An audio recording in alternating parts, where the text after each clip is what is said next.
अस्सलाम वालेकुम स्टूडेंट्स, उम्मीद है आप सब खैरियत से होंगे। एक्सरसाइज 2.4 से आज हम अपने लेक्चर का आगाज़ करते हैं। Question number 1, use laws of exponents to simplify. Exponents को सॉल्व करने से पहले कुछ लाज हमें रिमेंबर करने होते हैं, हमें याद करने होते हैं। तो हम इस क्वेश्चन को सॉल्व करने से पहले तो आज हम कुछ एक्सपोनेंट्स को देख लेते हैं, लाज ऑफ एक्सपोनेंट्स को आगे हम सॉल्व करते हैं। इन द एक्सपोनेंशियल नोटेशन, ये हमारे पास एक एक्सपोनेंशियल नोटेशन है। मीन्स हमने जब रेडिकल और एक्सपोनेंशियल में पढ़ा था कि हमारे पास जो इस तरह की फॉर्म होती है, अंडर रूट की फॉर्म होती है, वो हमारे पास रेडिकल होती है। लेकिन जब हमारे पास फॉर एग्जांपल a1/2 समथिंग इस तरह से जो होती है, वो हमारे पास होती है एक्सपोनेंशियल नोटेशन। तो ये भी हमारे पास एक्सपोनेंशियल नोटेशन होती है। हम इसको किस तरह से रीड करते हैं, रीड हम किस तरह से इसको कर सकते हैं, a⁻n हम इसको रीड करते हैं, रीड एज a⁻n। ए की nth पावर हमारे पास इसके अंदर मौजूद है। We call a as the base, a को हम क्या बोलते हैं, a as the base. A हमारे पास क्या है, बेस। ए हमारे पास बेस है और n हम क्या है, इसको हम n को क्या पढ़ते हैं, and n as the exponent of और the power to which the base is raised. A को हम पढ़ते हैं बेस, n को पढ़ते हैं एक्सपोनेंट या पावर जिसके ऊपर ये रेज्ड कर रही होती है, बेस। तो अब हम जिस तरह से मैंने आपको बताया, जो हमारे पास a होता है, यहाँ पर हमारे पास a है। a हमारे पास कुछ भी हो सकता है, 5 हो सकता है, कोई भी डिजिट हो सकता है, ABCDEF समथिंग। तो वो जो होने चाहिए हमारे पास पॉजिटिव इंटीजर्स होने चाहिए। पॉजिटिव इंटीजर्स होंगे हमारे पास और उनको हम बोलेंगे बेस। ये हमारे पास जो a है नहीं, इसको हम बोलते हैं बेस। और हमारे पास जो पावर में, हम इसको पावर भी बोलते हैं और एक्सपोनेंट भी बोलते हैं। जब हमारे पास बेस एक जैसी होंगी, मींस ए है हमारे पास, ये भी ए है, लेकिन हमारे पास जो पावर्स होंगी, एक्सपोनेंट जिसको बोलते हैं, वो डिफरेंट होंगी। बेस हमारे पास सेम हो और पावर्स हमारे पास डिफरेंट हो, तो आपस में मल्टीप्लाई हो रहे हों, तो उस बेस की जो पावर होती है वो आपस में ऐड हो जाती हैं। क्या हो जाती है, ऐड हो जाती हैं। उसके बाद जो हमारे पास जो सेकेंड इसकी है, उसमें है ए की पावर m होल के ब्रैकेट में n। इसका ये मतलब है कि जो n है वो m के साथ भी मल्टीप्लाई हो रहा है और a के ऊपर भी ये पावर है। जब ये आपस में मल्टीप्लाई हो रहा है इसके साथ, तो जब हम इसको इज इक्वल टू करेंगे तो ये a_m_n बन जाएगा, क्योंकि ये मल्टीप्लाई हो रहा है आपस में। उसके बाद हमारे पास जो इसकी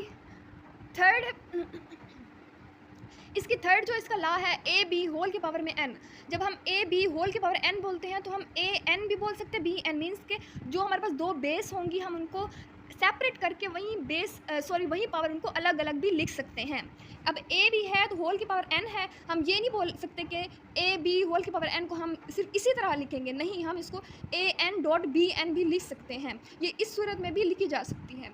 उसके बाद हमारे पास जो 4 इसकी ला है वो है a/b। ये हमारे पास जो है, ये बेस है हमारे पास, a भी बेस है, b भी बेस है हमारे पास, और n हमारे पास पावर है। और होल की पावर, ये a के ऊपर भी पावर है, b के ऊपर भी पावर है। हम इसको होल में भी लिख सकते हैं और हम इसको सेपरेट करके भी लिख सकते हैं। सेपरेट करके कैसे लिख सकते हैं, जब होल में था तो दोनों के ऊपर ही है, जब इसको हम लिखना चाहें सेपरेट तो हम इजीली सेपरेट लिख सकते हैं। लेकिन हमारे पास इसमें एक कंडीशन दी गई है कि b को 0 नहीं होना चाहिए, किसी सूरत भी b को 0 नहीं होना चाहिए।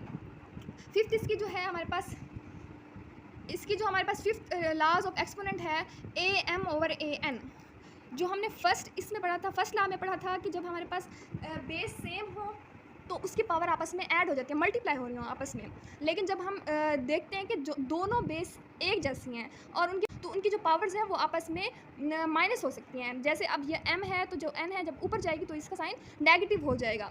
लेकिन शर्त ये है कि a को 0 के इक्वल नहीं होना चाहिए। a 1 हो सकता है, 2 हो सकता है, 3 हो सकता है, लेकिन उसको 0 नहीं होना चाहिए। The last one second last इसकी है a⁻0।